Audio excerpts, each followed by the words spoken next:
Hi అండి, అమెజాన్లో గీవా అనే ఒక జ్యువెలరీ షాప్ నుంచి ఇది తీసుకున్నాను అనమాట.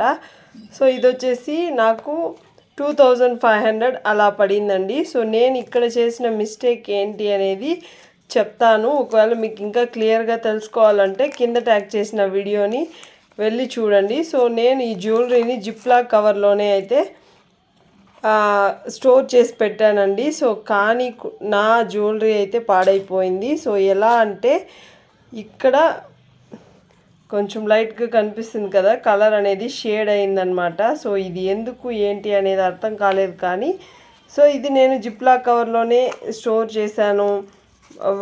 యూస్ చేసిన తర్వాత క్లీన్ చేసి కూడా పెట్టానన్నమాట. సో మీకు తెలిస్తే కామెంట్ చేయండి. ఇప్పుడు దీన్ని తీసుకెళ్ళి నేను ఆ షాప్లో ఇస్తే, అంటే మాల్స్లో ఉంటాయి కదా, అక్కడ ఇస్తే ఈ జ్యువెలరీ నాకు రీప్లేస్ చేయిస్తారా అనేది కూడా చెప్పండి. బాయ్.